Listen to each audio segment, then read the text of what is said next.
하나님의 말씀은 마태복음 24장 마태복음 24장 6절로 8절이 되겠습니다. 난리와 난리 소문을 듣겠으나 너희는 삼가 두려워 말라. 이런 일이 있어야 하되 끝은 아직 아니니라. 민족이 민족을, 나라가 나라를 대적하여 일어나겠고 처처에 기근과 지진이 있으리니 이 모든 것이 재난의 시작이니라.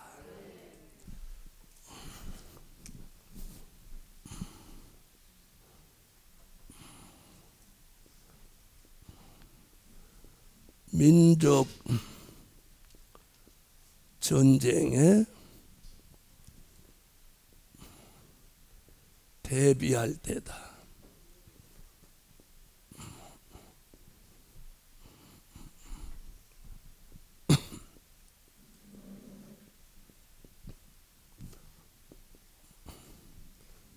민족 전쟁. 자, 우리나라는 과거에 6.25 동란을 겪은 나라입니다. 그런데 오늘 또다시 대한민국에 전쟁의 위협이 도사리고 있습니다. 지난 한 주간도 많은 일들이 일어나는 거 들으셨죠? 네, 북한은 미사일을 쏘다가 비행기를 동시에 180대를 하늘에 띄웠습니다.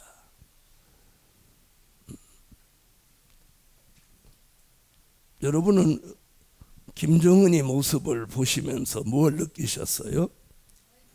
살기를 느끼셨다. 또요? 네, 자신감도 있는 것 같이 보이죠? 저는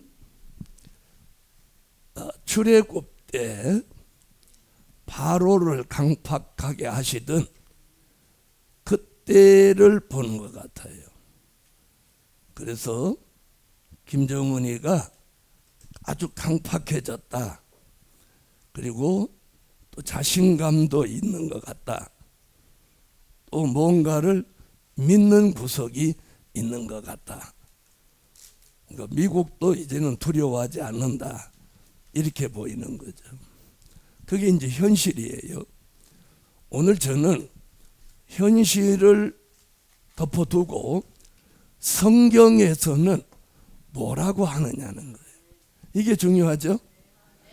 여러분, 현실은 신기루와 같아요. 언제든지 바꿔질 수 있어요. 그러나 성경은 변하지 않습니다. 믿으시면 아멘. 그래서 성경은 우리 민족 전쟁을 어떻게 보고 있는지 그동안 여러 번 조금씩 말씀드렸지만 오늘은 우리나라에 당면한 민족 전쟁에 대한 부분만 좀 말씀을 드리려고 합니다. 첫째,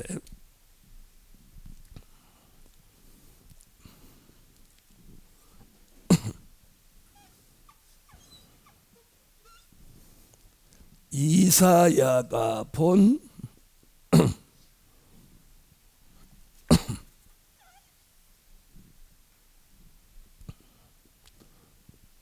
이사야가 본 민족 전쟁.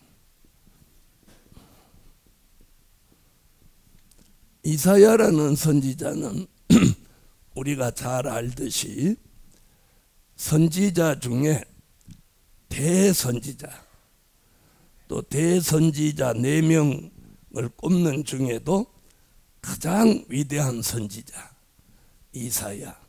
이사야는 민족 전쟁을 어떻게 보았는지 오늘 성경을 한번 보겠습니다. 이사야 7장 17절로 20절, 이사야 8장 5절로 8절, 이 두 곳에서 이사야 선지자는 우리 시대의 한반도의 민족 전쟁을 이렇게 보았습니다. 자, 그리고 선지서는 과거에 있었던 역사적인 사실을 배경으로 해서 미래를 예언한 말씀이다. 이걸 염두에 두시고 말씀을 들으시면 이해가 빠르시리라고 생각합니다. 이사야 7장 찾아 읽어주세요. 여호와께서 에프라임이 유다를 떠날 때부터 당하여 보지 못한 나를 너와 내 백성과 내 아들 상도 곧 아스로 왕으로 내 백성의 머리털과 발털을 드실 것이요 수염도 깎으시리라. 아멘. 자, 여기 보면 이사야는 북방에 아수르 왕이 오는 날이다. 북방의 아수르. 아수르라는 말씀 많이 들어보셨죠? 자, 북이스라엘은 아수르로 인해서 망했고 남유다는 북바벨론을 통해서 멸망했습니다. 공부하신 적 있으시죠? 네. 그 아수르입니다. 자, 이 아수르 왕이 오는데 그 당시에 북방의 아수르가 이스라엘을 침공하는 그런 시대를 이사야가 살면서 그 시대에 있었던 사실을 배경으로 해서 우리 시대를 예언했어요. 아멘. 그래서 여기 뭐라고 했느냐면 북방의 아수르 왕을 파리같이 벌같이 부른다 이렇게 말해요. 파리가 날아오는 것 같이 벌이 날아오는 것 같이 부른다 이렇게 말했어요. 자, 한번 보세요. 자, 18절을 보겠습니다. 그날에는 여호와께서 애굽 하수에서 먼 지경에 파리와 아수르 땅의 벌을 부르시리니 그랬어요. 하나님이 아수르 군대를 파리같이 벌같이 부른다 이렇게 했어요. 내려오라고. 아멘. 그러면 그들이 내려와서 여기 지금 뭐라고 하느냐 19절에 보면 다 와서 거친 골짜기와 바위 틈과 가시나무 울타리와 여기까지는 뭐 알아볼 필요 없고 그 다음 얘기가 눈에 딱 들어오는 게 있어요. 모든 초장에 앉으리라. 모든 초장에 앉으리라.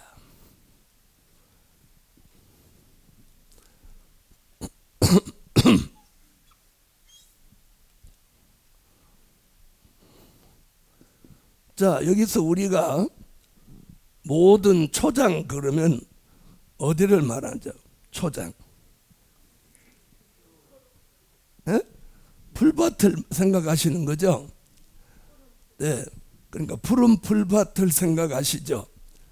시편 23편 1절로 3절에도 보면 푸른 초장에 누이시며 잔잔한 시내 물가로 나를 인도하시는도다. 그러니까 이건 양떼의 초장이라는 뜻. 양떼의 초장. 그럼 곧 어디에 거기가? 영적으로 교회예요. 교회. 교회잖아요. 푸른 초장은 양떼의 초장, 교회란 말이에요. 교회. 그러면 북방의 세력이 파리와 벌같이 와서 푸른 초장에 앉는다는 말은 뭐예요? 교회에 앉는다는 얘기예요. 다시 말하면 교회가 이로 인해서 무너진다는 거예요. 무너진다. 여러분, 공산주의가 내려오면 교회가 무너지는 거예요. 교회가. 그 당시는 북방의 아수르고 지금으로 말하면 북방의 공산주의입니다. 파리하고 벌같이 날아와서 다 초장에 앉는다. 그럼 그 초장이 뭐가 돼요? 교회인데 교회가 다 무너진다는 거죠. 자, 이사야는 지금 이렇게 말하고 있습니다. 그 다음 또 한번 보시죠. 20절 읽어보세요.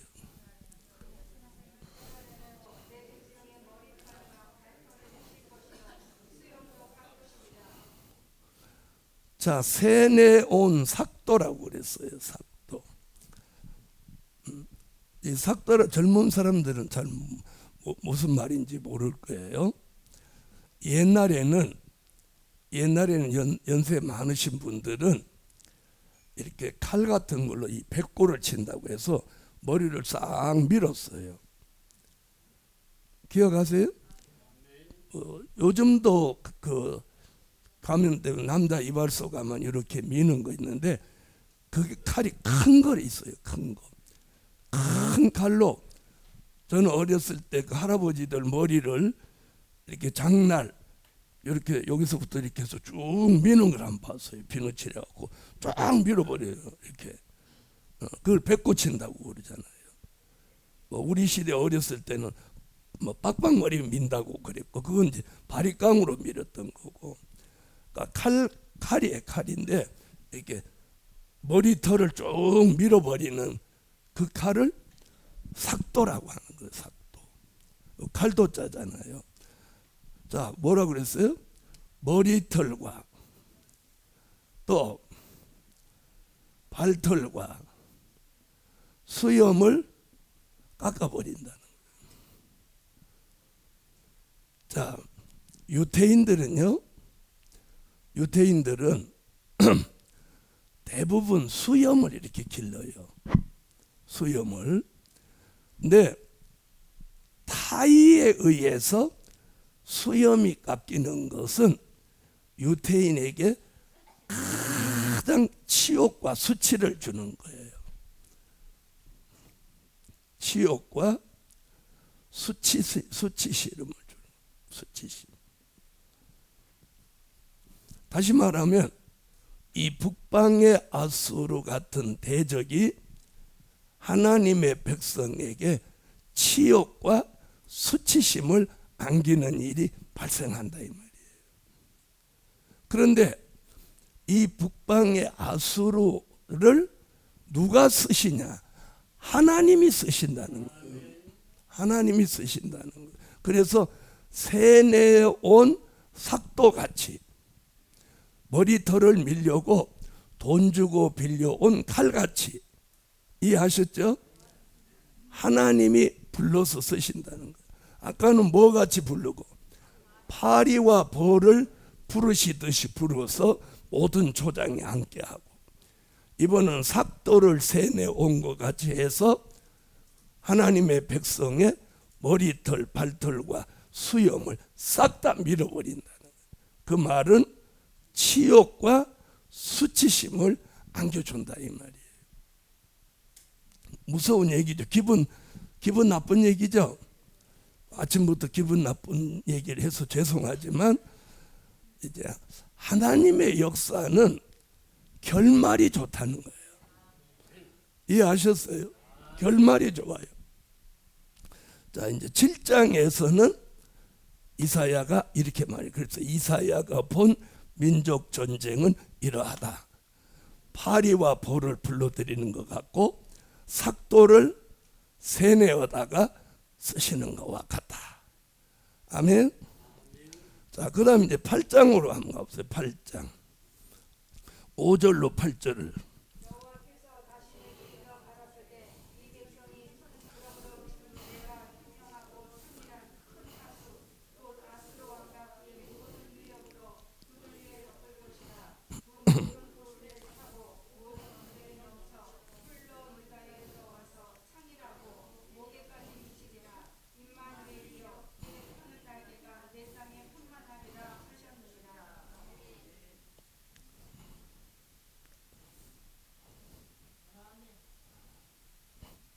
자, 이렇게 말하고 있어요. 그 당시 이스라엘 하나님의 백성이 천천히 흐르는 실로아 물을 버린다. 이게 무슨 말이냐면 하나님의 말씀을 버린다는 거예요. 그 시대 사람, 특별히 이스라엘 백성은 절대로 하나님의 말씀을 버리면 돼요, 안 돼요? 안 되는 백성이죠. 왜? 선민이니까. 그렇죠? 자, 그런데 그들이 실로와 물을 버리듯이 하나님의 말씀을 버리고 도리어 느신과 르말리아의 아들 대적을 도리어 기뻐했다는 거예요. 대적을 기뻐했다. 자, 하나님의 백성이 하나님의 말씀을 버리고 대적을 기뻐한다니 이게 말이 되는 소리입니까? 그런 말이 안 되는 짓을 그 시대 사람들이 했다는 거예요. 이게 이사야의 예언이에요. 자, 그러면 그 시대 사람들이 그랬던 것 같이 우리 시대 사람들도 우리 시대에서 뭘 버린다는 거예요? 하나님의 말씀. 하나님의 말씀. 자, 그래서 보세요. 이사야 5장 8절로 11절을 한번 보세요. 자, 우리 시대 사람들은 어떻게 사는지.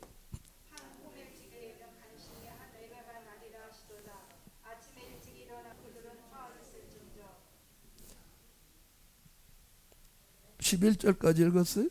12절까지.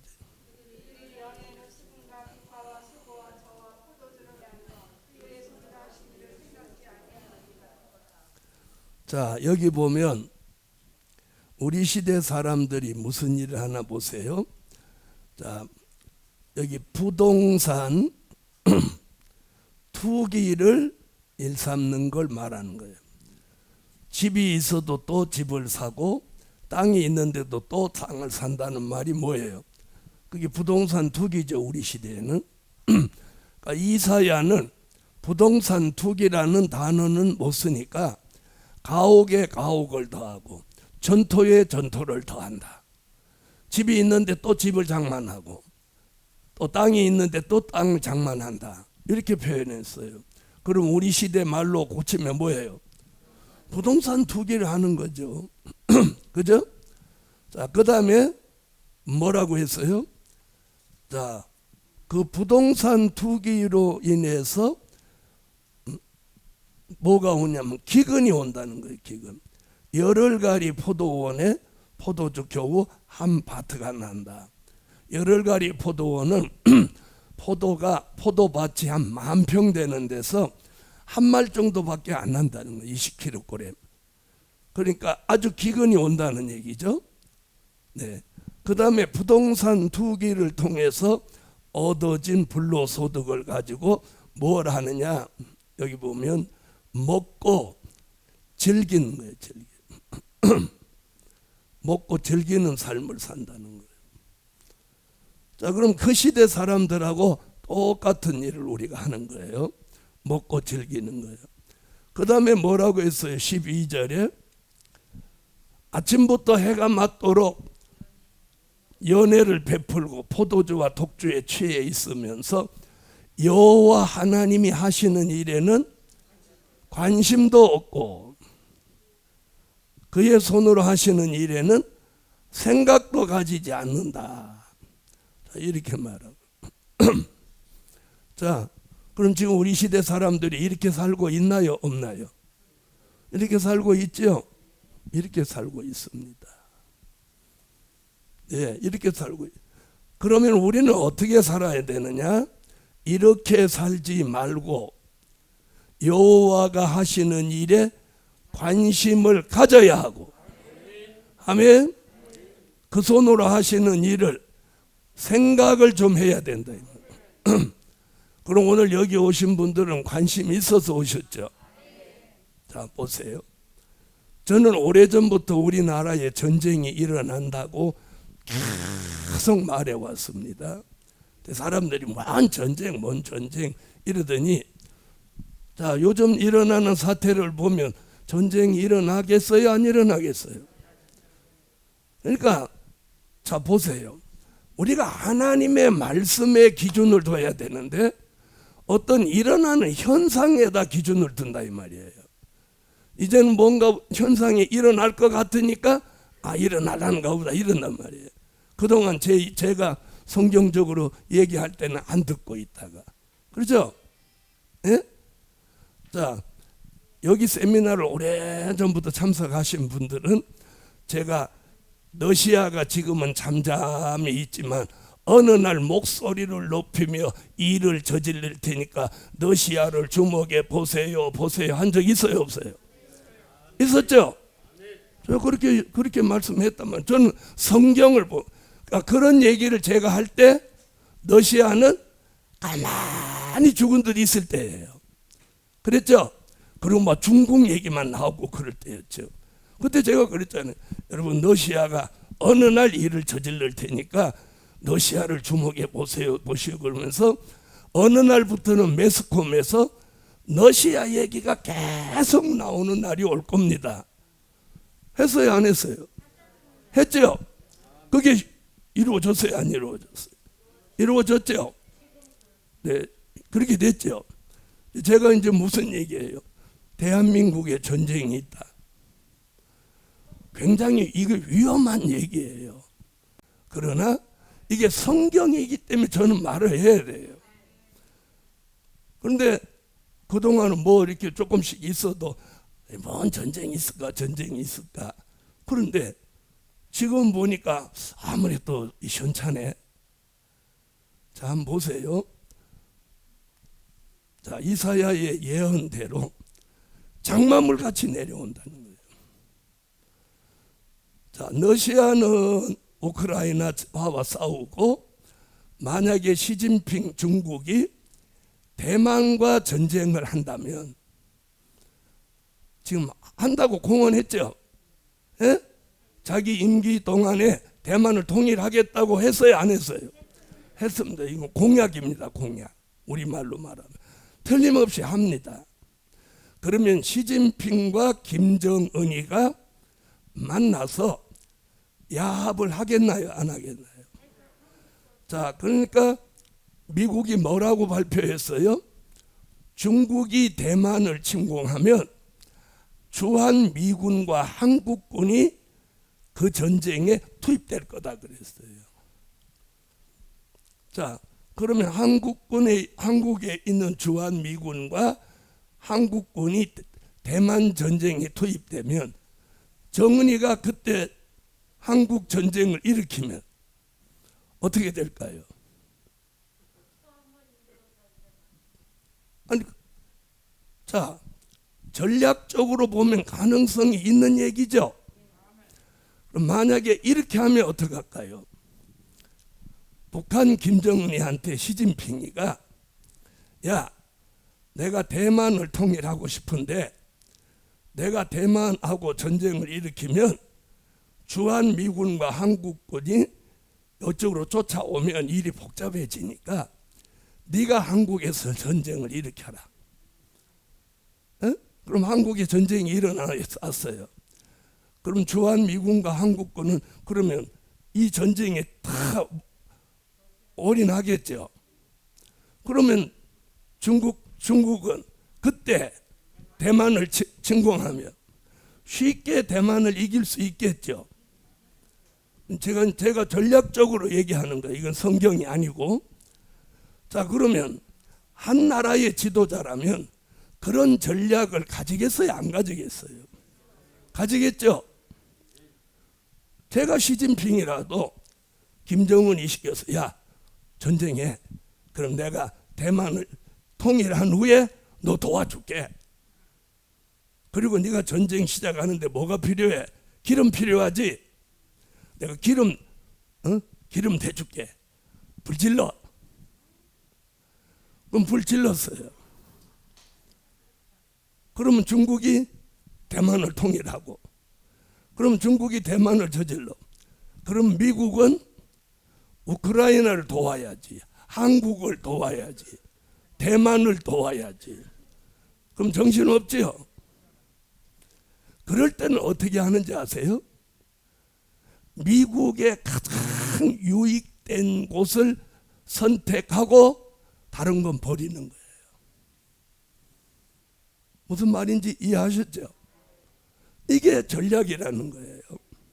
세 군데를 분산해서 싸우면 승산이 없으니까 가장 전략적인 요충지를 돕는 거예요. 네, 그렇게 보면 미국의 입장에서 보면 제일 전략 요충지가 어딜까요? 예? 네, 한국 같으죠? 그게 왜 한국 같은지 아세요? 여러분이 한국 사람이니까 그런 거예요. 팔이 안으로 굽으니까 야, 한국이 한국. 네, 그럼 대만 사람한테 물어보면 야, 대만이야, 대만.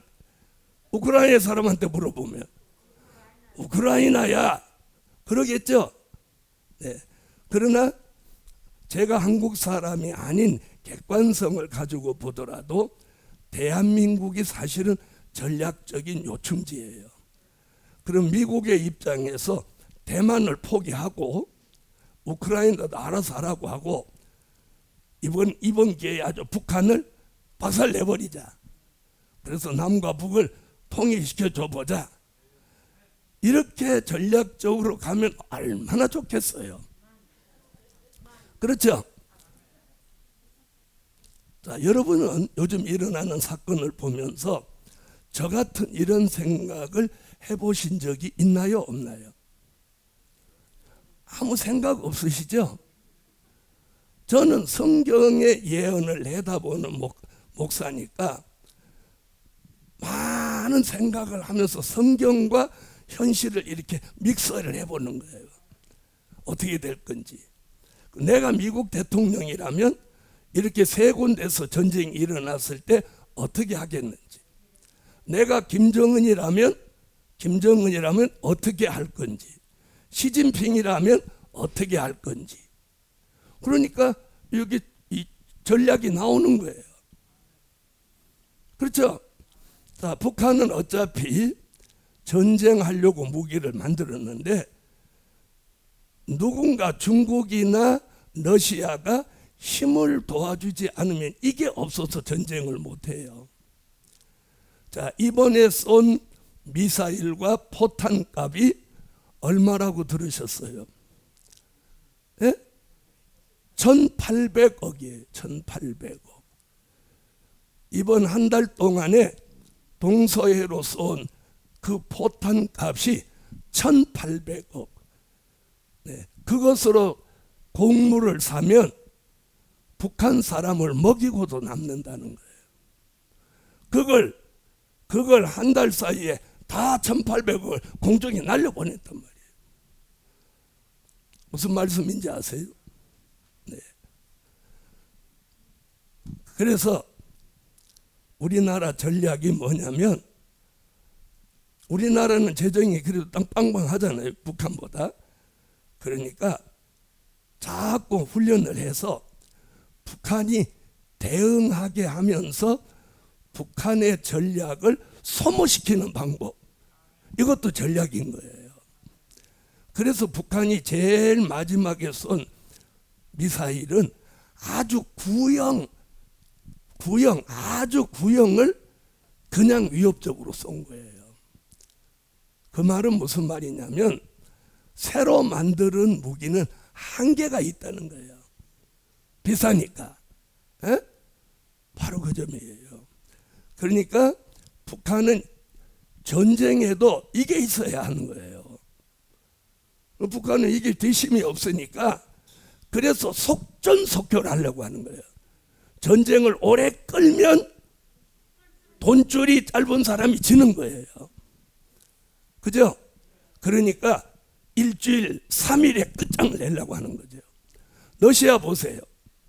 일주일에 끝장내려고 하는 전쟁을 8개월 끌고 오니까 지금 발목이 잡혀버렸잖아요. 그럼 이런 것을 시진핑이나 김정은이는 야, 북한, 러시아 같이 저렇게 하면 큰일 난다. 속전속결해야 된다. 빠른 시간에 끝을 내야 된다.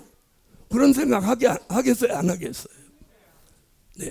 그래서 핵으로 끝장을 내려고 하는 거예요. 핵으로. 자, 이것은 제가 돌아가는 형세의 전략으로 이렇게 저렇게 한번 생각해 본 걸 말씀드려 본 거예요. 그래 여러분도 생각해 보라는 거예요. 근데 성경은 어떻게 말하느냐? 이게 인간의, 조금 전에 말한 건 인간의 생각이에요. 그렇죠? 전략이라고 하는 건 인간의 머리에서 나온 거예요. 하나님 생각은 어떤 것이냐는 거예요. 오늘 제가 밝히고자 하는 건 하나님의 생각이에요. 하나님의 생각을 어디서 찾느냐? 말씀 속에서 찾는 거예요. 그렇죠?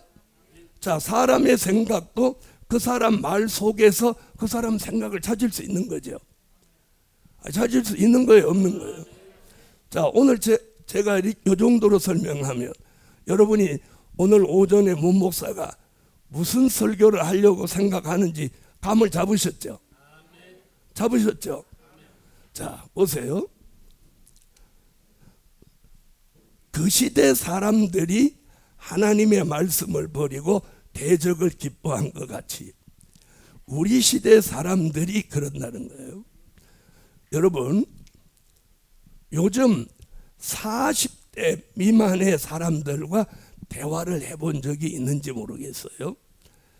다 그런 건 아니지만 대화를 해보면 이념이 없어요. 이념에 대한 개념이 없어요. 뭐 사회주의면 어떻고 자본주의면 어때? 그냥 잘 먹고 잘 살고 내가 편하면 되지. 이런 생각, 아주 위험한 생각을 가지고 있어요. 네? 네. 그 다음에 투철한 국가관이 없어요. 국가관이.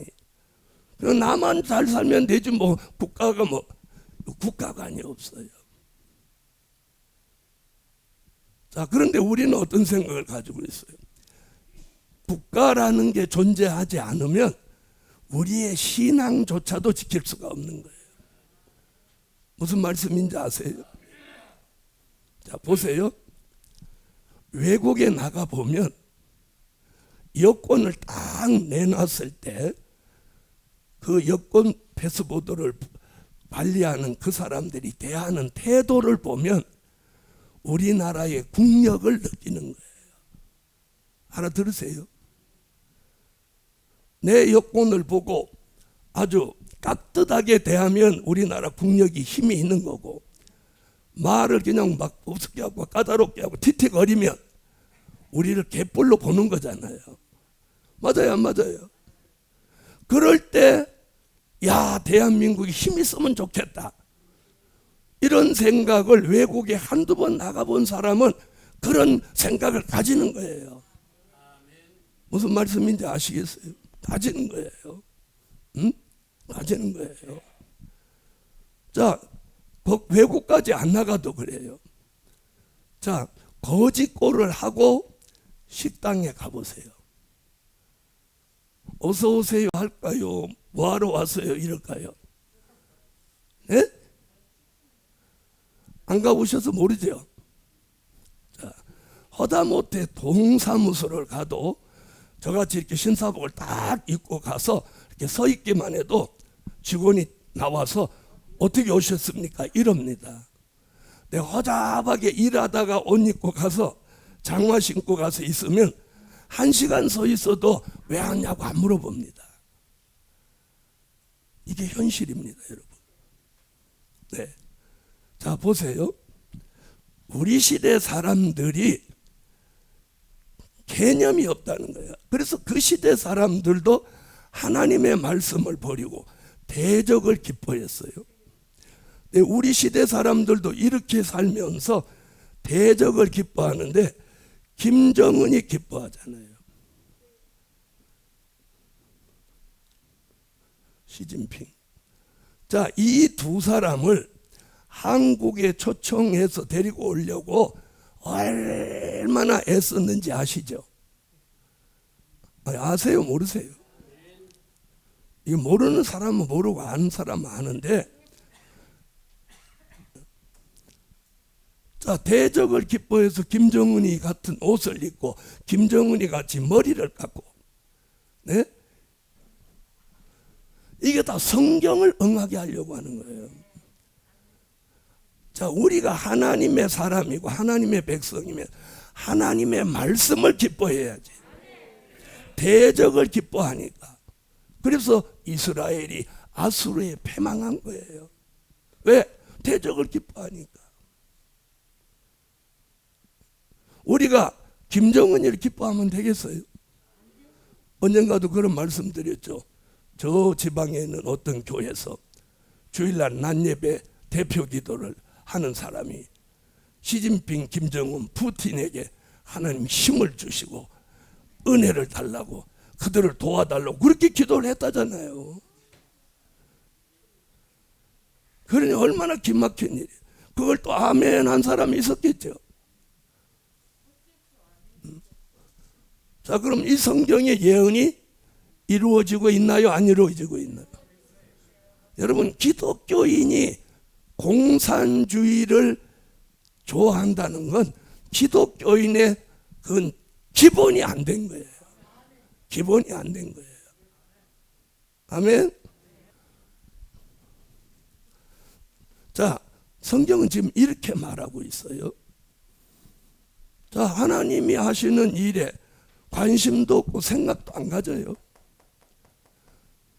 자, 이게 지금 성경의 예언을 응하는 거라는 거예요. 자, 보십시오. 자, 그래서 하나님의 백성이 실로와 물을 버리고 대적을 기뻐하니까 어느 날 이 아수르가 지금 뭐라고 그랬어요? 이사야 8장에 장마물같이 내려온다는 거예요. 장마물같이. 장마물같이 내려와서. 자, 보세요. 다시 읽어볼게요.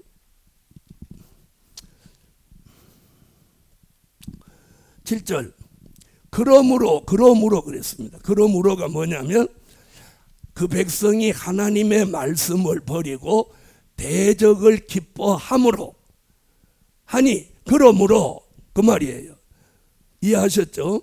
주 내가 흉흉하고 창이란 큰 하수 주 내가 이것도 하나님이 시키는 거예요. 누구를 보내는 아수르 세력을 장마물같이 내려오게 하는 걸 하나님이 하신다는 거예요.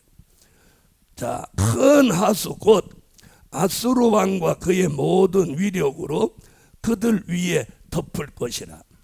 그 모든 고래 차고 모든 언덕에 넘쳐 흘러 유다에 들어와서 창이라고 장마물같이 내려와서 창이라고 또 목에까지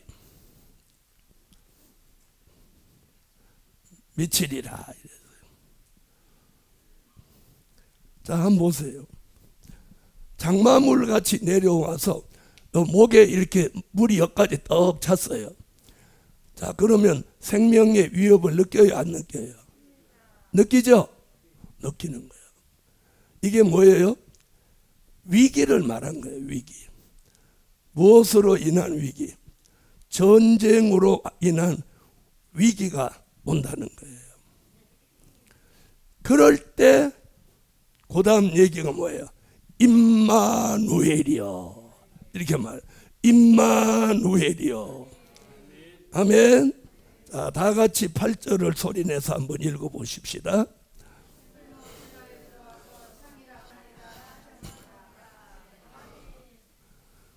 자, 임마누엘.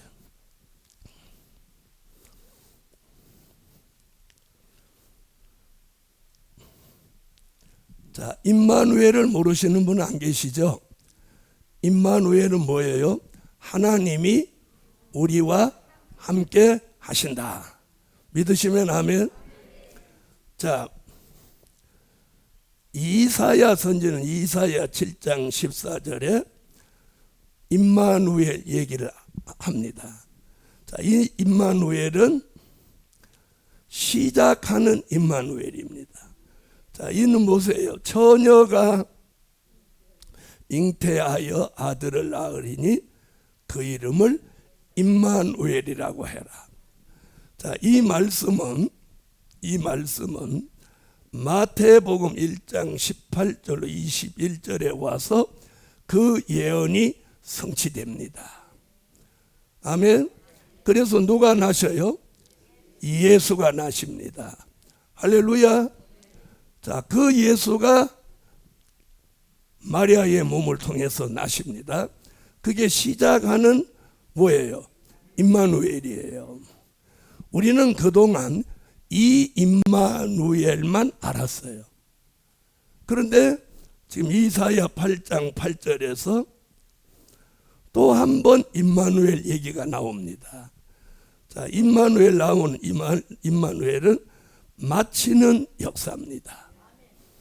할렐루야. 마치는 임마누엘, 시작하는 임마누엘. 자, 시작하는 임마누엘은 초림의 주로 통해서 기독교 2000년사를 이루어 놓은 거예요. 이게 뭘로 된 거예요? 임마누엘로 된 거죠. 시작하는 임마누엘로 된 거죠. 아멘. 그런데 이 마치는 임마누엘 역사는 이 이사야의 말씀대로 북방의 세력이 장마물같이 내려와서 목에까지 미쳐서 위기에 도달했을 때, 그때 임마누엘의 날개를 편다 이랬어요. 자, 임마누엘이요, 뭐라고 했어요? 그의 펴는 날개가 내 땅에 편만하리라. 할렐루야. 자, 그렇다면 이사야가 본 민족 전쟁이 일어나도 무슨 역사 있으면, 임마누엘 역사가 있으면 대한민국을 하나님이 지키시는 거예요.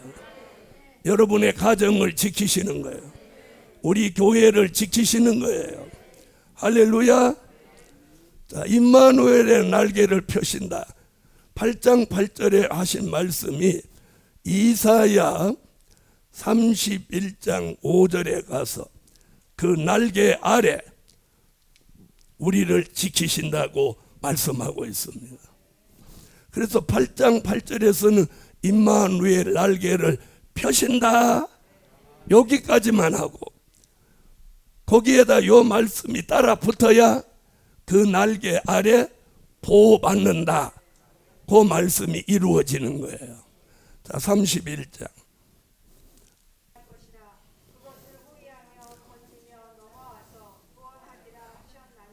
할렐루야. 자, 새가 날개치며 새끼를 요 날개 아래 품지요. 는과 같이 임마누엘 하나님이 우리와 함께 하시는 역사 속에 그 날개 아래 우리를 보호하시고 지키시고 건지고 구원하신다. 그래서 이사야 선지자는 민족의 전쟁은 있지만 임마누엘 날개를 하나님이 펴셔서 그 임마누엘의 역사를 통해서 우리를 지키신다는 거예요. 그럼 우리는 뭐라고 기도해야 돼요? 임마누엘로 우리를 지켜주세요. 임마누엘의 날개를 펴서 그 날개 아래 우리를 보호하소서. 이렇게 기도하셔야 돼요. 자, 그래서 임마누엘은 하나님이 우리와 함께 하시는데, 시작하는 임마누엘은 지난 2000년 동안 함께 했고, 이제 마치는 임마누엘 역사는 이번에 민족의 전쟁이 있을 때 그 날개를 펴서 하나님이 우리를 지키고 보호하고 구원하시고 건지신다는 거예요. 이게 누구의 예언? 이게 이사야 선지자의 예언입니다.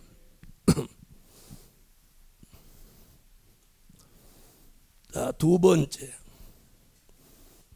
미가서 5장 5절로 6절을 찾으세요.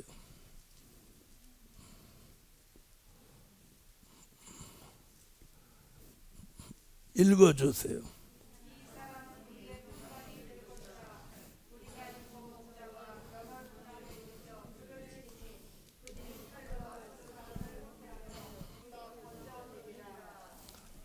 할렐루야.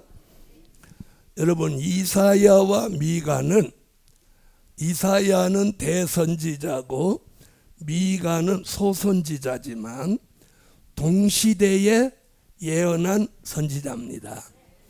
그러니까 이사야와 미가는 우리가 흔히 쓰는 동기동창 그러듯이 동시대 사람이에요. 네, 그러니까 이들은 주전 750년경에 예언하던 선지자들이에요. 그래서 이사야서와 미가서를 읽어보면 아주 비슷한 예언을 한 게 많습니다. 자, 이사야가 처녀가 잉태하여 아들을 낳으리니 그 이름을 임마누엘이라 하니까 미가는 그 예수는 베들레헴에서 나신다. 이사야는 처녀 몸에 난다 하고 어떤 사람을 중심에서 말했다면 미가는 그 예수는 베들레헴에서 난다. 어떤 지역을 말했습니다. 이해하셨죠? 자, 그럼 미가는 자, 보세요. 미가서 5장 2절로 4절을 한번 읽어주세요. 너는 유다 족속 중에 작을지라도 이스라엘을 다스릴 자가 내게서 내게로 나올 것이다. 이에 문들로 안연히 거하게 할 것이다. 이제 그가 창대하여 땅 끝까지 미치리라. 자, 오늘 이 미가는 이렇게 예언을 했어요. 자, 베들레헴에 나신 예수가 어떻게 해져? 창대해진다는 거예요. 창대해져. 그래서 어디까지 와? 요 땅끝까지 온다. 땅끝까지. 그럼 요 얘기를 뒷받침하는 말씀이 어디냐면 사도행전 1장 8절이거든요. 여기 보면 예루살렘과 유대와 사마리아와 땅끝까지. 그럼 누가 예언한 땅끝 얘기를, 자, 사도행전에서 말한 땅끝 얘기를 지금 누구도 이미 해놨어요. 네? 미가 선지자가 해놨잖아요. 요 땅끝까지 전해지면 이 땅끝에 있는 나라,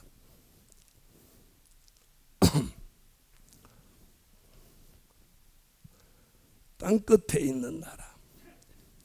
자, 땅끝에 대해서는 지난주 월요일에 제가 땅끝에 설명을 드렸죠? 그럼 그 땅끝이 어디라고 설명드렸어요? 대한민국이 땅끝이라고. 그럼 그동안은 땅끝을 뭐라고 그랬다고 했어요? 미전도 지역. 지역에 상관없이 예수의 복음을 받아들이지 않은 곳, 전 세계 어디든지 거기가 땅끝이다. 그렇게 알았단 말이에요. 그런데 지난주에 제가 땅끝까지, 땅끝에서 하면서 땅끝은 결론을 내려드렸죠. 대한민국이라고. 아멘. 그래서 베들레헴에 나신 예수의 복음이 창대해져서 대한민국까지 온 거예요. 그럼 대한민국에 와서 땅끝에 있는 대한민국에 북편의 군대가 내려온다는 거예요. 북편 군대가. 그게 지금 어디 얘기예요? 미가서 5장 5절로 6절이에요. 여기 보니까 뭐라고 그랬어요? 자, 북편의 군대가, 아수르 같은 군대가 궁들을 밟으러 내려온다. 궁들을 밟는다. 궁들을 밟는다는 거예요. 여기서 우리가 초점을 맞춰야 되는 게 궁들이라는 단어예요. 자, 이것을 신학자들은 자꾸 육적인 이스라엘로 봐갖고, 네? 북이스라엘 궁 사마리아, 남유다 궁 예루살렘, 이렇게 본단 말이에요. 신학자들은. 여기는 그런 얘기가 아니에요. 베들레헴에 나신 예수의 복음이 창대해져서 땅끝까지라고 했단 말이에요. 그러면 어디를 떠났어? 예루살렘, 유대, 사마리아 떠나갔단 말이에요. 에? 그러면 예루살렘, 유대, 사마리아 얘기가 아니고 이제는 땅끝 얘기란 말이에요. 그러니까 육적인 이스라엘로 가면 안 된단 말이에요. 이해하셨어요? 자, 그래서 미가 선지도 역사적인 배경으로 해서, 역사적인 사실을 배경으로 해서 우리 시대를 예언한 거예요. 자, 그럼 들어보세요. 육적인 이스라엘이 패망할 때 베들레헴에 나신 예수의 복음이 창대해져서 땅끝까지 왔나요? 안 왔나요? 안 왔죠, 그때는. 그래서 예언적인 역사로 보셔야 되는 거예요. 자, 그리고 궁들을 밟으러 내려오는데 이 궁들을 밟으러 내려오면 그 예수가 누구를 일으킨다고 했냐? 7 목자와 8 군왕을 일으켜서 그를 치리니 그런단 말이에요. 자, 이게 성경이에요. 그래서 우리는 언제나 성경에다 기준을 둬야 돼요. 그럼 여기서 7 목자 같다는 건 누구를 말하느냐면 요한계시록 1장 20절에 여기 7 별 같은 종을 말하는 거예요. 아멘. 그래서 미가는 7 목자라고 하고 사도 요한은 7 별 같은 종이라고 하는 거예요. 이해하신 분 아멘 하세요. 계시록 1장 20절. 내 공것은 내 오른손에 7 달의 비밀과 교회의 사자요 7 촛대는 7 교회이다. 아멘. 자, 7 별 나오죠? 자, 8 군왕은 그럼 뭐냐? 미가서 5장 7절로 9절을 보면 이슬과 단비를 받은 젊은 사자 같은 종을 말하는 거예요. 8 군왕이 누구냐고 이렇게 묻는다면 이슬과 단비라는 은혜를 받은 젊은 사자 같은 종. 아멘. 자, 미가서 5장 7절로 9절. 백성 중에 있으리니 그들은 여호와에게로서 내리는 이슬 같고 뿌리에 들리는 작은 숯불의 짐승 중에 사자 같고 양떼 중에 젊은 사자 같아서 기적 위에 들려서 내 모든 원수를 진멸하기를 원하노라. 아멘. 자, 다시 미가서 5장 5절로 6절로 한번 다시 돌아가 봅니다. 자, 미가서 5장 5절로 6절이 뭐라고 하느냐? 북방의 아수르 같은 세력이 궁들을 밟으러 내려오면 5절에 뭐라고 했느냐면 이 사람이 우리의 평강이 될 것이다. 그래요. 아멘. 자, 그럼 이 사람이 누구냐? 미가서 5장 2절로 4절에 나신 누구? 예수 얘기입니다. 예수 얘기. 에? 베들레헴에 나신 예수가 창대해져서 땅끝까지 왔으니 그러고 그 다음 얘기가 이 사람이 그랬으니 예수 얘기란 말이에요. 그럼 왜 예수님을 이 사람이라고 그랬어요? 육신의 몸을 사람의 몸을 입고 오신 예수 그분을 말하는 거예요. 아멘. 그러니까 베들레헴에 나신 예수를 말하는 거예요. 나시기 전에 예수를 말한 게 아니고 나시기 전에 예수는 신성 예수고 예수가 나시면 인성 예수. 예수님은 신성과 인성을 겸하셨으니 그래서 여기 이 사람이 하는 건 뭐예요? 인성 예수. 사람의 몸을 입고 나신 예수 그분을 말하는 거예요. 할렐루야. 그러니 이게 역사적으로 돌아가면 안 된다는 거예요. 이건 미가가 마태복음 1장 이후를 예언한 거예요. 그렇죠? 그럼 베들레헴에 나신 예수의 복음이 창대해져서 땅끝까지 왔단 말이에요. 그런데 전쟁이 일어나면 그 사람 예수 그리스도가 우리의 평강이 된다. 예수가 평강이 된다 그 말이에요. 예수가 평강. 아멘. 그런데 우리 시대 사람들이 점점 예수를 잊어버리고 버리니까 문제라는 거예요. 여러분, 기독교인이 점점 줄어든다는 건 그건 뭘 상징하는 거예요? 뭘 우리에게 말해주는 거예요? 예수를 버렸다는 거예요. 버렸다는 거예요. 네? 굉장히 우리가 무서운 현실을 살고 있어요. 자, 그러면서 오늘 뭐라고 하나 보세요. 자, 예수가 평강이 되는데, 그때에 미가서 5장 7절로 9절 같이 뭐 받은 종이 나오냐면 이슬과 단비 은혜를 받은 종이 나온다는 거예요. 자, 과거에도 이슬 얘기가 과거에 2번 나옵니다. 아멘. 자, 창세기 27장 27절로 28절에 보면, 자, 이삭이 야곱의 머리에 축복할 때 이슬 얘기가 나옵니다. 창세기 한번 가보세요. 그가 가까이 가서 그에게 임하시니 아비가 포도주로 내게 주시기를 원한다. 아멘. 자, 거기 이슬 내렸죠?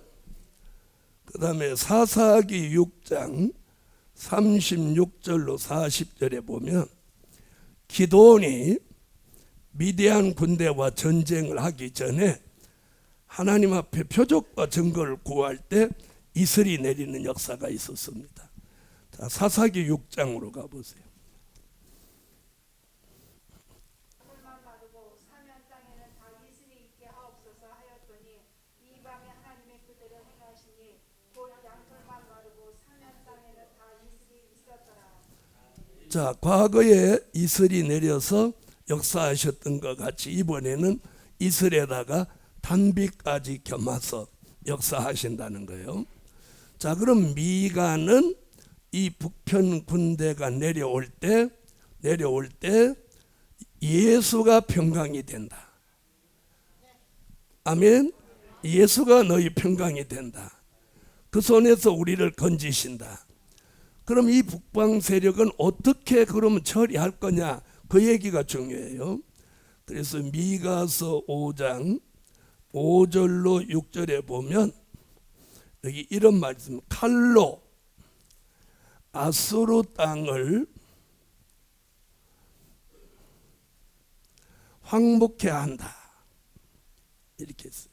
칼로 아수르 땅을 황복해 한다. 칼로 멸한다 이 말이에요. 자, 그러면 과거에는, 자, 미디안과 전쟁을 하는 기드온에게는 무슨 칼로 역사했나요? 네? 기드온의 칼이죠. 자, 300명 군대가 미디안 진중 가까이 가서 항아리 속에 감추었던 횃불을 들고 항아리를 부수고 횃불을 들고 나팔을 불면서 일제히 뭐라고 소리쳐?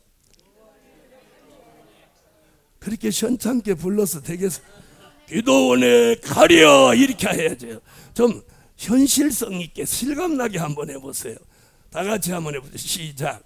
기드온의 칼이여, 기드온의 칼이여, 기드온의 칼이여. 그러니까 미디안 군대가 자다가 벌떡 일어나서 칼을 빼서 서로 막 찔러 죽여서 전쟁을 승리로 이끌었습니다. 그때 그랬던 것 같이 이번에는 칼로 아수르 땅을 항복해 한다. 그럼 이 칼이 뭐냐? 이 칼이 식칼이냐, 부엌칼이냐, 뭐 면도칼이냐? 성경에서는 뭐라고 하냐? 여기 답이 나옵니다. 이사야 34장 5절, 여호와의 칼입니다.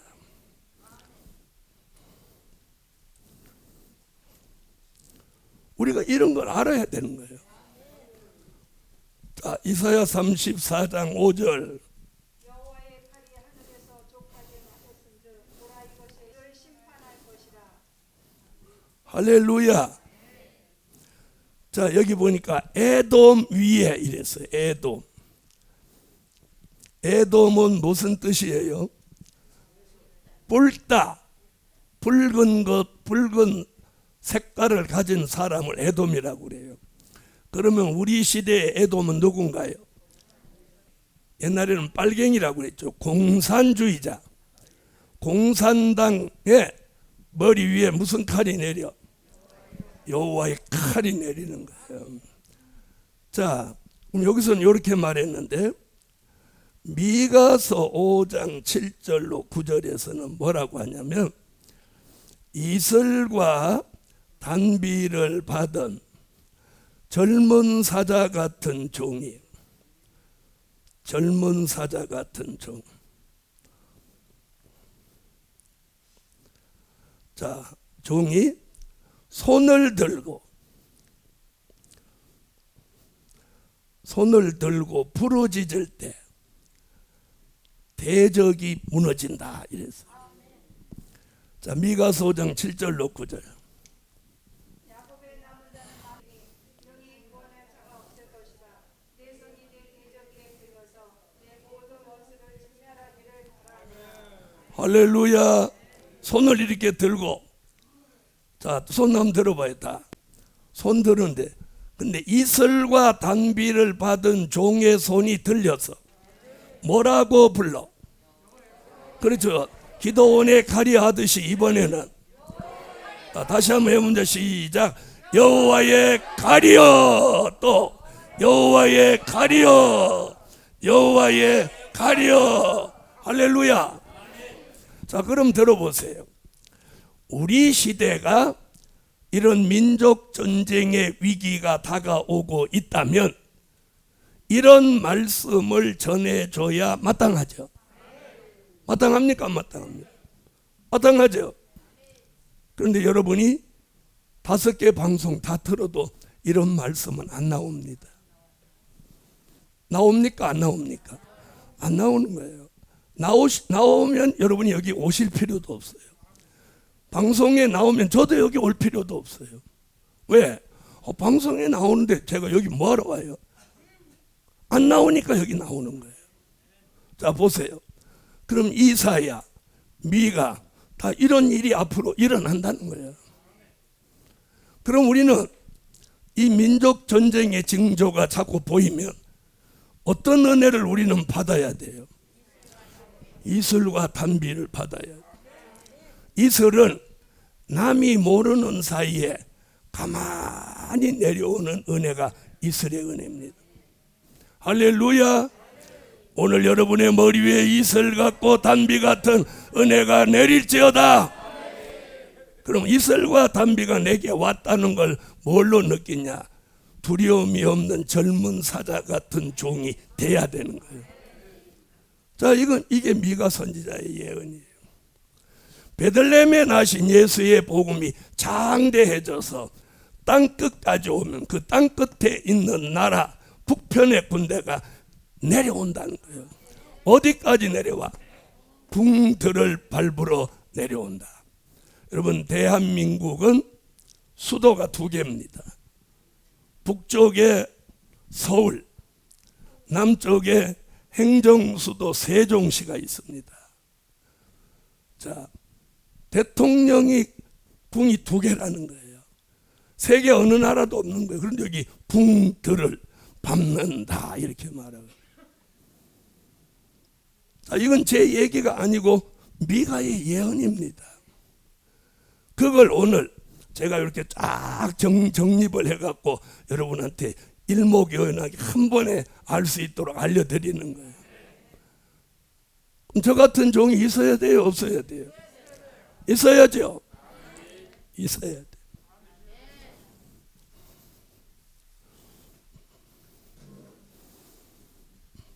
자, 그러면 이슬과 단비가 아무 데서나 내리는 걸까요? 이슬과 단비를 받으려면 그 이슬과 단비가 내리는 곳으로 가야 되는 거예요. 아멘. 이슬과 단비가 내리는 곳으로. 자, 그러면 이런 말씀을 증거하는 곳에 이슬과 단비가 내리는 거예요. 하나님의 역사는 말씀 따라 내려오는 거예요. 무슨 말씀인지 이해하셨죠? 그래서 지혜 있는 종들은 깨달으세요.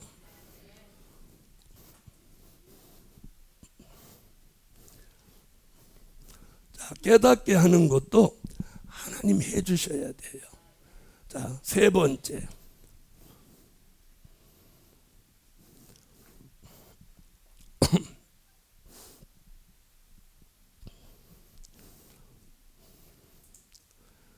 요엘이 본 민족 전쟁. 누가? 요엘이라는 선지자가 본 민족 전쟁. 자, 요엘서 2장 20절로 21절. 내가 모든 군대를 너희에게서 멀리 상상이여 두려워 말고 기뻐하며 즐거워할지어다. 여호와께서 큰 일을 행하셨으니로다. 할렐루야. 자, 여기 보면 여호와께서 큰 일을 행하신다. 이렇게 큰 일 얘기해요. 자, 우리가 살면서 큰일 났다 이런 말 듣고 살죠. 이번에 이태원에서 큰일 났다. 또 봉화에서 큰일 났다. 오늘 아침에는 뭐 또 전철이 탈선했다면서요. 사람 죽지는 않았어요? 네, 다행이네요. 자, 큰 일은, 성경에서 큰 일은 딱 2번 기록이 나옵니다. 자, 성경을 찾아보겠습니다. 출애굽기 14장 29절로 31절에 출애굽 역사 때 애굽의 군대를 홍해 속에 집어넣는 큰 일을 행하셨어요. 자, 출애굽기 14장 29절로 31절. 그러나 이스라엘 자손이 여호와를 경외하며 여호와와 그전 모세를 믿었더라. 아멘. 그때 큰 일을 행하셨다고 했죠. 그런데 요엘서에서 또 큰 일 얘기가 나옵니다. 자, 오늘 2장 20절로 21절에 여호와가 무슨 일을 해? 큰 일을 한다는 거예요. 자, 요엘은 지금 뭐라고 했느냐면요. 자, 이건 마지막 때에 동해와 서해에다가 북편 군대를 멸하신다는 거예요. 과거에는 홍해에다가 애굽 군대를 수장시켰다면 이번 민족의 전쟁은 북편의 군대를 동해와 서해에다가 다 수장시킨다는 거예요. 이 안 좋아하시는 분은 어떤 분들이에요? 이게 지금 얼마나 기분 좋은 일이에요. 야, 사람 다 죽이면서 뭐 기분 좋다고 하느냐. 여러분, 북한에 있는 군대가 사라져야 남과 북이 통일됩니다. 아멘. 자, 그래서 요엘 선지자는 지금 보세요. 동해와 서해가 있는 나라 북편의 군대가 내려온다는 거예요. 북편 군대. 자, 보세요. 그럼 동해와 서해가 있는 나라가 어디예요? 대한민국 맞아요? 그런데 신학자들은 자꾸 지중해 사해라고 그래요. 분명히 성경은 어디라고 하는데, 분명히 성경은 동해와 서해라고 합니다. 요엘은. 그런데 지중해 사해라고 하면 돼요, 안 돼요? 여러분, 지금 이스라엘이 있는 지중해 사해 이스라엘 북편의 군대는요, 내려오지도 않아요. 그리고 이스라엘이 지금 지중해 눈속같이 이렇게 붙어 쬐끄만 나라 같아도 그들이 핵무기를 1000개가 넘게 가지고 있어요. 그래서 중동의 회교 국가가 이스라엘을 잡아먹고 싶어도 이 핵무기 때문에 꼼짝을 못하는 거예요. 아시겠어요? 예? 미국의 비호 아래, 잘 들어보세요. 이스라엘은 일찍이 핵을 약 1200개를 보유하고 있다는 거예요. 알려지지 않은 것이 더 있을지도 몰라요. 그런데 이란은 핵을 가지려고 하다가 미국이 제재를 해서 핵 못 가졌어요. 그랬죠? 중동 국가에는 이스라엘 말고는 핵을 가진 나라가 없어요. 이쪽으로 올라오면서 인도, 파키스탄 이 나라가 핵을 가지고 있어요. 일본도 핵을 못 가져요. 대한민국도 미국이 못 가지게 해서 핵을 못 가지는 거예요. 우리나라도 미국이 오케이만 하면 앞으로 6개월 안에 핵을 몇십 개를 만들 수 있어요. 네, 북한 저것들 우리가 능가하고도 남을 수 있어요. 그런데 그럼 우리나라 핵 가지면 일본도 가지게 해야죠. 그죠? 동의 안 하시네. 자, 우리가 핵을 가지면 일본도 가지려고 할 거 아니에요. 그럼 대만도 가진다고 할 거 아니에요. 다 가지면 어떻게 돼, 세계가? 네. 자, 그런 게 좀 아쉽다는 거예요. 자, 그런데 우리나라가 진작부터 핵을 가질 수 있었어요. 네. 미국이 우리한테 허락을 안 하니까 못한 건데 그것도 하나님이 하시는 거예요. 자, 지금 이렇습니다. 그러면 동해와 서해는 대한민국이에요. 대한민국.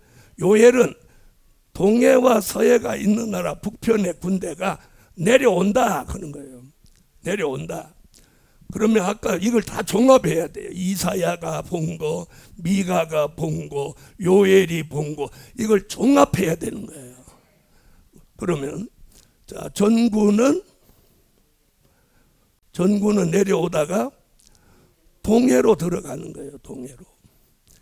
그럼 후군은 서해로 들어가는 거야. 그럼 보세요. 전군이라는 말이 뭐예요? 먼저 오는 군대죠.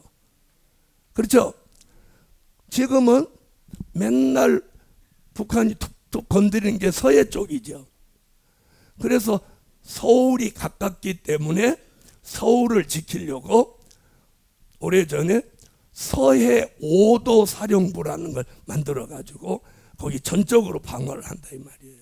들어보셨죠? 서해 5도 사령부를 만들었단 말이에요. 거기가 제일 위험하니까. 그런데 요엘이라는 선지자는 야 전군이 동쪽으로 온다 이 얘기한 거예요. 에? 그리고 후군은 서해로 온다는 거예요. 네. 그래서 들어보세요. 손자병법을 보면 그런 얘기 있죠. 무슨 얘기? 성동격서 못 들어봤어요? 성동격서라는 말 들어보셨죠? 동쪽에서 소리를 내고 서쪽을 공격한다. 그게 성동격서예요. 그럼 북한에 있는 장군들도 손자병법 봤을까요? 안 봤까요? 저는 목사인데도 목사 되기 전에 청년 때 손자병법을 3번 읽어봤어요. 삼국지도 1번 읽었고 손자병법은 하도 기가 막혀서 내가 3번 읽었어요. 저 같은 사람도 평범한 사람도 손자병법을 3번이나 읽었는데 북한에 있는 군인 장군이라면 손자병법 안 읽어봤을까요? 읽어봤겠죠. 그러면 성동격서를 거꾸로 한 게 이거예요. 예? 소리를 어디서 내고 서쪽에서 소리 내고 동쪽을 친다는 거예요. 그러니까 성동격서를 거꾸로 이용하는 거예요. 그게 지금 북한의 전략인 거예요. 자, 그러면 자, 전군이 동해로도 내려오고 이어서 후군이 서해로도 내려온다는 거잖아요. 그죠? 그럼 들어보세요. 이게 이스라엘이라고 자꾸 말한단 말이에요. 그러면 이스라엘의 북편의 군대가 어떻게 지중해로 내려오고 사해로 내려온다? 말 안 되잖아요. 그렇죠? 내려오기 전에 이스라엘은 뭘 쏴버릴 건데? 핵을 쏴버릴 건데. 자, 이래서 전군은 동해로 여기 들어간다는 거예요. 아니, 북한의 군대가 전쟁하다가 동해로 빠져 들어간다는데 여러분은 아무 감각이 없어요? 할렐루야 하셔야지. 또 서해로 들어간다는 거예요. 그 다음 얘기가 뭐냐? 들어갔는데 상한 냄새가 난다는 거예요. 그 다음에 악취가 난다는 거예요. 그러면 살았다 죽었다? 죽었다. 자, 여기서 상한 냄새, 악취, 이건 계절을 우리에게 알려주는 거예요. 계절. 그러면 이 계절이 동절기일까요? 하절기일까요? 하절기. 자, 그런데 하절기도 아닌 지금 동절기가 다가오는데 북한은 왜 저러느냐? 왜 저러느냐? 하절기도 아니고 지금 이제 동절기로 가는 때잖아요. 그렇죠? 왜 지금 막 저러느냐? 저와 여러분 정신 차리라고. 그날이 가까워 온다고 정신 차리라는 거예요. 여러분, 이번에 북한이 의도적으로 동해 쪽으로 미사일을 쭉 쏘다가 한 발만 남쪽 LNL을 쫙 넘어오도록 쐈어요. 그런데 그 미사일 방향이 계속 가면 울릉도로 가니까 울릉도에 공습경보가 내린 거예요.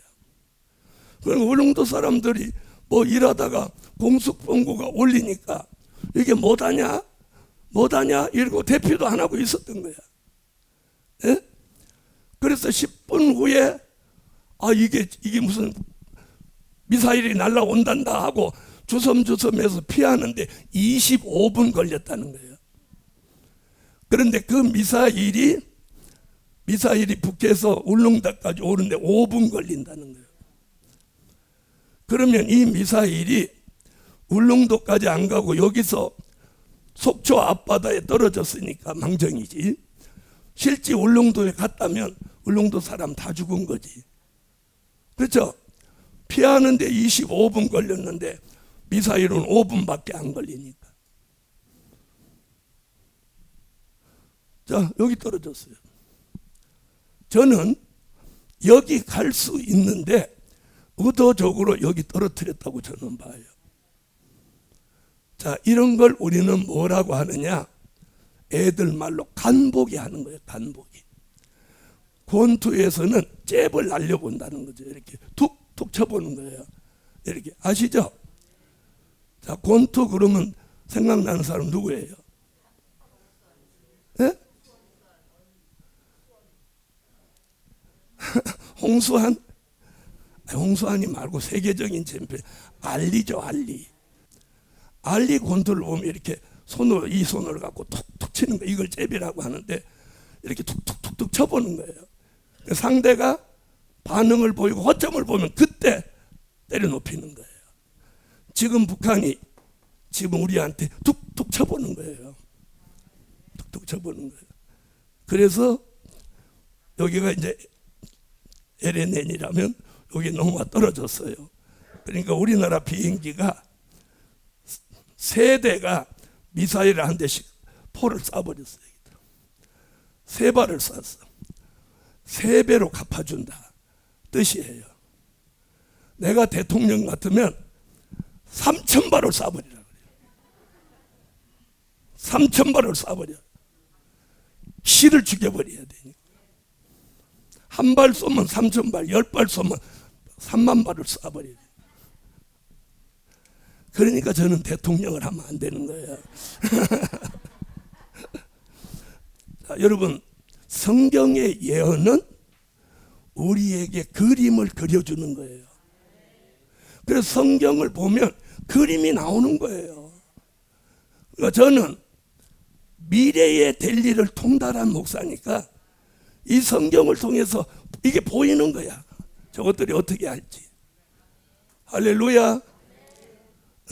상한 냄새가 일어나고 악취가 오르리니 여호와가 큰 일을 또 한 번 하신다는 거예요. 이게 요엘 선지자의 예언이에요. 할렐루야. 자, 그런데 여기서 우리가 하나 알아야 될 건, 이런 전쟁이 일어나기 직전에 요엘서 2장 15절로 17절에 시온의 성회가 열린다는 거예요. 시온의 성회가 열리는 걸 아는 사람이 없단 말이에요. 여러분, 기독교 3대 성회가 있습니다. 자, 보세요. 기독교 3대 성회가 있는데, 최초의 성회는 미스바 성회입니다. 사무엘상 7장 1절로 12절에 미스바에 이스라엘 민족이 모였을 때 블레셋이 전쟁을 일으켜 왔어요. 그때 사무엘과 미스바에 모인 사람들이 여호와께 부르짖으니까 여호와가 우레 소리를 발해가지고 블레셋 전쟁을 승리케 하셨어요. 믿으세요? 믿으시면 아멘해요. 자, 그 다음에 오순절 성회가 있었어요. 오순절 성회, 사도행전 2장 1절로 4절에 오순절 성회가 있었죠. 그리고 마지막에 지금 무슨 성회? 자, 시온의 성회가 열립니다. 아멘. 자, 요엘서 2장 15절로 17절. 너희는 시온에서 나팔을 불어 거룩한 금식일을 정하고 성회를 선포하고. 이게 시온의 성회입니다. 시온의 성회는요 금식하는 성회입니다.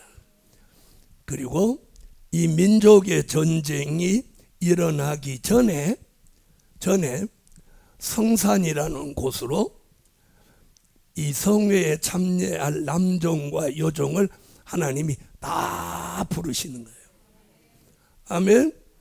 그래서 이 성회에서 요엘서 2장 29절로 30절 같이 거기 모인 남종과 여종들 머리 위에다가 여호와의 신을 하수같이 붓는 거예요. 오순절에 성령을 부으신 것 같이 이번에는 여호와의 신을 하수같이 남종과 여종들에게 부어주는 거예요. 받기를 원하시면 아멘. 자, 요엘서 2장 29절로 30절.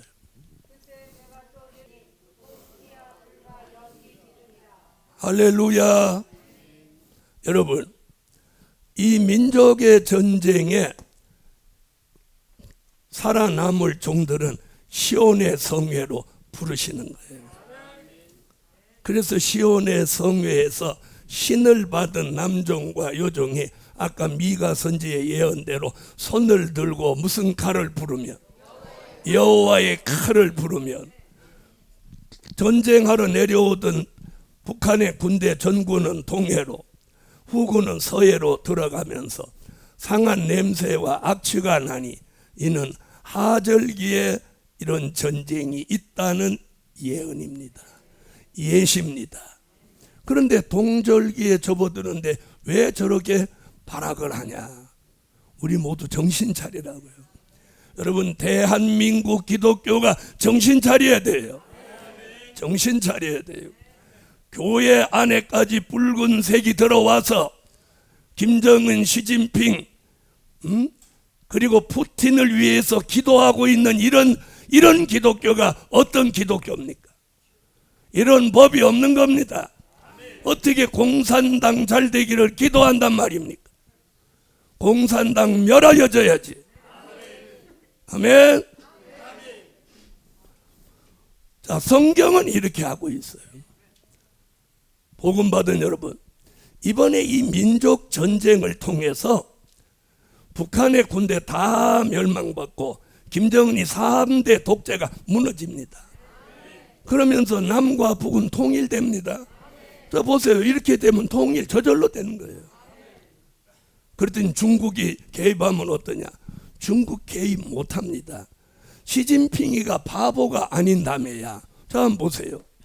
북한의 군대가 동해와 서해에 다 빠져 죽는데 자기 군대 또 보내면 또 빠져 죽어요, 안 빠져 죽어요?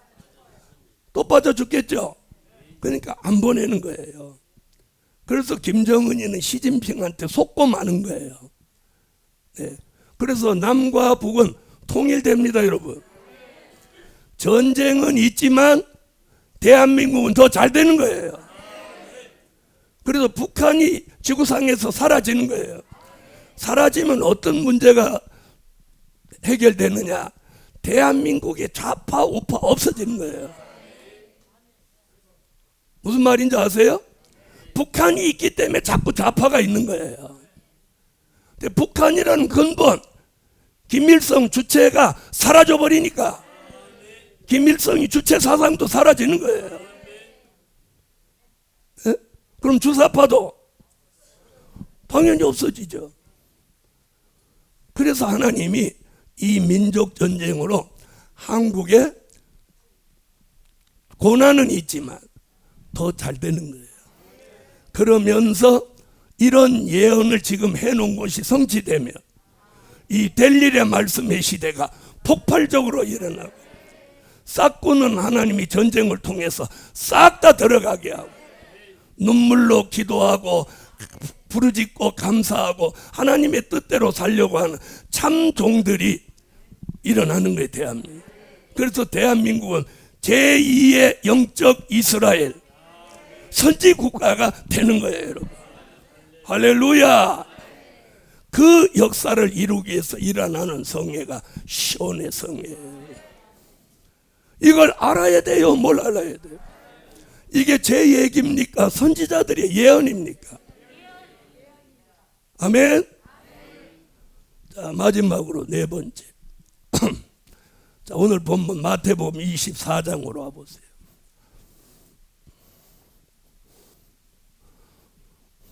자, 대한민국에 소망이 있나요, 없나요?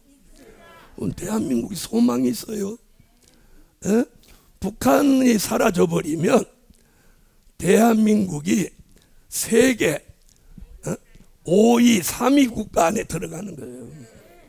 우리가 미국과 견줄 만한 국력을 가지게 되는 거예요. 그런데 미국보다 우리가 더 우위되는 뭐냐? 선지자들이 여기서 나온다는 거예요. 네 번째. 예수님이 말씀하신 민족전쟁. 오늘 본문 읽어주세요.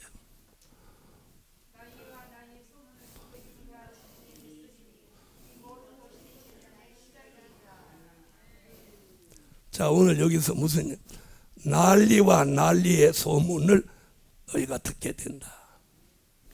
여러분, 대한민국의 전쟁이 일어날 뻔했다고 해서 막 사재기 했던 때를 기억합니까? 제 기억으로는 1917년으로 기억하니 2017년으로 기억하는데 맞습니까? 1917년 맞나요?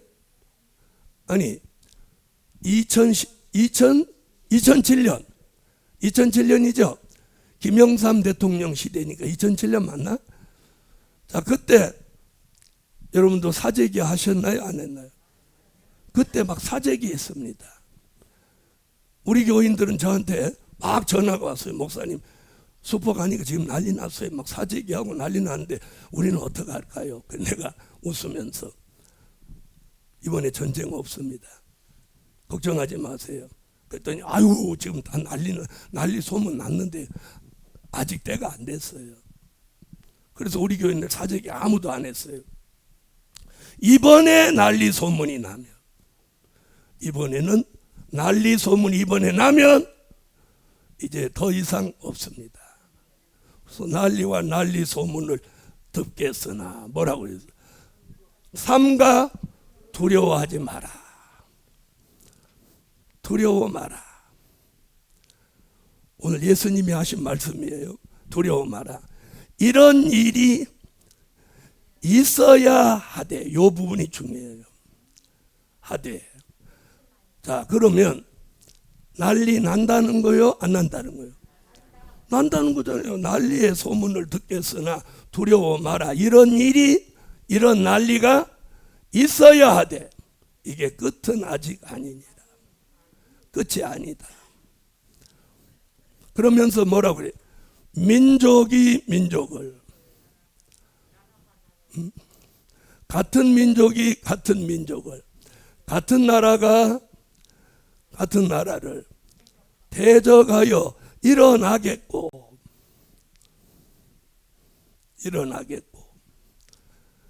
그때에는 처처의 기근과 지진이 있으리니 이게 재난의 시작이다. 여러분, 기근과 지진이 동반된다. 자, 요 근래 대한민국에 지진이 많이 일어나고 있나요? 없나요? 일어나고 있죠? 일어나고 있어요. 여러분, 성경의 예언이 응하여지고 있어요. 이때 그럼 예수님은 이런 일이 있는데 어떻게 하라고 하셨냐? 자, 16절을 읽어보세요. 마태복음 24장 16절. 산으로 도망하라. 이게 예수님의 말씀이에요. 산으로 도망하라. 그럼 이 산이 어디냐? 자, 스가랴 8장. 성경에서 그 산을 찾아야 돼요. 여호와가 계신 성산이라고 그랬어요. 남산도 아니고 설악산도 아니고 한라산도 아니고 우리가 성경에서 그 답을 찾아야 돼요. 그럼 예수님이 산으로 도망하라는 이 산은 그럼 어떤 산이냐? 성산입니다. 자, 스가랴 8장 3절. 나 여호와가 말하노라. 또 만군의 여호와의 산은 성산이라 일컫게 되리라. 바로 여기입니다. 자, 그러면 산 얘기를 한번 해보겠습니다. 자, 하나님은 성경에서 그동안 많은 산을 쓰셨습니다. 자, 구약에 최초로 쓴 산, 에덴 동산, 또 노아 방주가 머무른 아라랏산, 아브라함이 올라갔던 모리아산, 모세가 올라갔 하나님을 만났던 호렙산, 십계명을 받았던 시내산, 엘리야가 불을 끌어내렸던 갈멜산. 자, 보세요. 이게 구약에 쓰여진 산이에요. 하나님은요, 참 대단하신 분이야. 한 번 썼던 산 안 쓰셔. 종도 한 번 썼던 종 또 안 쓰셔. 그래서 공의로운 거예요. 한 번 썼던 사람만 계속 쓰면 어떻게 된 거예요? 예? 그러면 안 쓴 사람은 기회가 없잖아요. 그래서 하나님이 기회를 아주 골고루 주시는 거예요. 자, 그 다음에 신약의 산, 신약. 자, 신약의 산은, 자, 예수님이, 자, 감람산까지 먼저 가지 말고 늘 기도하러 올라가셨던 겟세마네 동산, 또 마태복음 17장 변화산, 그 다음에 십자가를 지신 골고다산, 그리고 승천하신 감람산. 자, 이렇게 쓰셨어요. 자, 그럼 성경에 남아있는 산이, 성경의 기록에 남아있는 산이 딱 2개가 남아있어요. 자, 저는 여기다 쓰더라도 여러분은 밑에다 쓰세요. 또 저 따라 올라오지 말고. 자, 성경에 여호와의 성산이 하나 남아있고 시온산이 하나 남아있어요. 시온산은 요한계시록 14장 1절에 예수님이 지상 강림하실 때 쓰시려고 하는 산이 요 시온산이에요. 자, 그러면 이 마지막 때에 산으로 도망하라는 이 산은 여호와의 성산, 스가랴 8장 3절에 말하는 이 성산 하나 남아있는 거예요. 할렐루야. 자, 한번 보세요. 성경의 신구약에 걸쳐서 이 두 산을 빼놓고는 하나님이 다 쓰셨어요. 이제는 성산의 축복이 남아 있습니다. 그 산에서 요엘은 시온의 성회도 열리고, 아멘. 예수님도 민족의 전쟁이 있을 때 너희는 그 산으로 도망가라. 그게 사는 길이다. 여러분, 이게 이 시대에 주신 비밀입니다. 할렐루야. 여러분, 이게 성경의 예언입니다. 그리고 이 남종과 여종, 신을 받은 종들의 시대가 이때부터 열려지는 거예요. 그날이 가까워왔다. 가까워왔다. 그래서 오늘 제목이 뭐예요? 민족 전쟁에 대비할 때다. 할렐루야. 다시 정리하면 이사야는 민족 전쟁이 있을 때 임마누엘 역사를 통해서 그 날개 아래 보호받아라. 미가는 이슬과 단비를 받아서 7 목자 8 군왕 같은 젊은 사자 같은 종이 되라. 요엘은 시온의 성회에 참여해서 신을 받은 남종과 여종이 되라. 예수님은 이런 일이 있어야 돼. 이게 끝이 아니다. 그러니 너희는 산으로 도망해서 시온의 성회에 참여해서 신을 받아라. 이게 오늘 민족 전쟁에 대한 비밀입니다. 그럼 이대로 될까요? 안 될까요? 이대로 됩니다. 이대로 됩니다. 왜? 자, 예수님까지 말씀했고 선지자들, 예수 탄생을 예언한 선지자들이 예언했습니다. 할렐루야. 기도드립니다.